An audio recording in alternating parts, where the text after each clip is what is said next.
Salut, je m'appelle Charlène Robert, je suis orthophoniste dans l'équipe de stimulation précoce du CIUS du Nord de l'île de Montréal. Aujourd'hui, on vous propose une activité à la maison pour faire des marionnettes de personnages d'histoire, soit des histoires de livres que vous avez déjà à la maison ou que vous connaissez un peu par cœur. C'est une activité qui va permettre de travailler un peu les étapes en séquence, comment verbaliser des étapes en séquence, puis aussi encourager votre enfant à faire participer quand on raconte des histoires. Donc, c'est une activité qui peut peut-être vous demander un peu plus de préparation. Pourquoi je dis ça? Parce que des fois, là, ma marionnette, elle a besoin de petits oreilles et de petits yeux à découper. Ça peut être difficile pour les enfants. Je les ai pré-découpés pour que ça soit plus facile que l'étape, ce soit que seulement de l'école.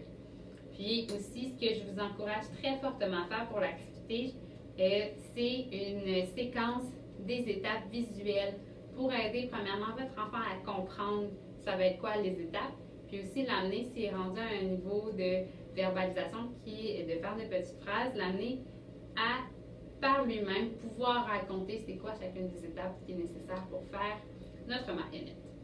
Donc, par exemple, je vais vous montrer mes étapes. Au début, on va coller les yeux. Après, on va coller les oreilles. Après, on va coller le nez. Après, on va dessiner la bouche. Puis après, on va coller le cochon sur le morceau de bois.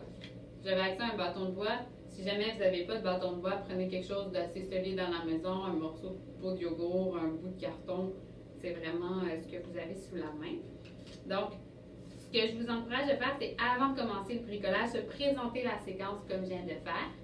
On se met à faire le bricolage, puis on encourage l'enfant à chacune des étapes de retourner au support visuel pour faire « Ah ben, on est rendu déjà, qu'est-ce qu'on fait maintenant? » Puis l'encourager à le dire.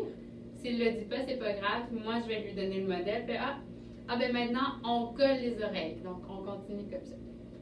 Quand on a terminé notre belle marionnette, ce que je vous invite à faire, les enfants, pour apprendre à parler, apprendre des nouvelles phrases, ils ont besoin beaucoup de répétitions. Donc, vous trouverez peut-être que c'est répétitif mon activité, mais c'est le but.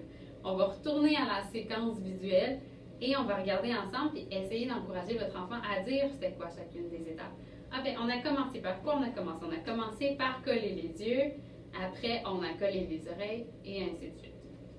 Donc, maintenant j'ai mon petit cochon, on peut aller raconter l'histoire. Si vous êtes créatif, enthousiaste, vous pouvez aussi, comme moi, j'ai eu plusieurs séances de bricolage, créer tout l'ensemble des personnages de l'histoire si ça vous intéresse.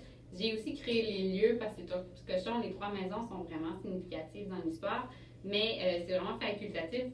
Allez-y selon le temps que vous avez, selon l'énergie et selon l'intérêt de votre enfant aussi.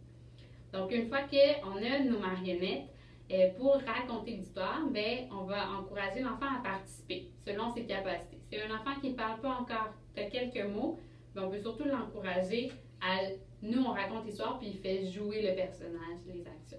Si un enfant qui parle plus, ben, il va pouvoir lui aussi raconter l'histoire. Une des stratégies de stimulation du langage qu'on vous encourage à faire, c'est de travailler le tour de rôle.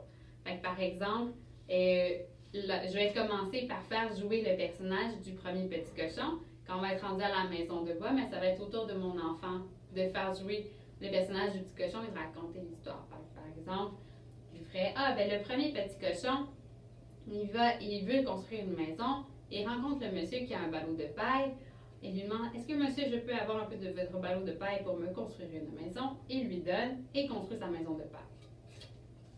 Maintenant, ah, c'est à ton tour, c'est à toi, tu racontes l'histoire avec la maison de bois. Donc, je laisse la chance à mon enfant de prendre son tour. Comme je lui ai donné un exemple qui est vraiment très similaire, c'est ça la beauté des histoires répétitives, c'est que l'enfant peut se fier vraiment au modèle complet que je lui ai donné puis de se tenter de prendre une chance.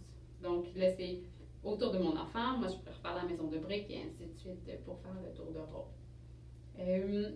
Je sais que c'est pour le tour de rôle, pour des enfants qui ne parlent pas, mais on fait juste alterner qui fait la marionnette pendant l'histoire.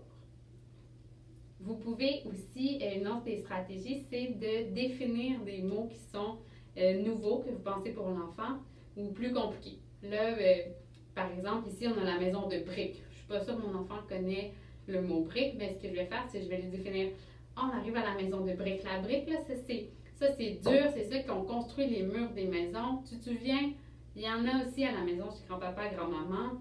Souvent, c'est rouge. On les empile. Donc, j'ai donné beaucoup d'informations sur c'est quoi le mot brique pour mon enfant et une panoplie de liens à faire dans sa tête. Puis, la dernière stratégie qu'on vous encourage à faire, c'est vraiment de faire l'activité dans votre langue maternelle.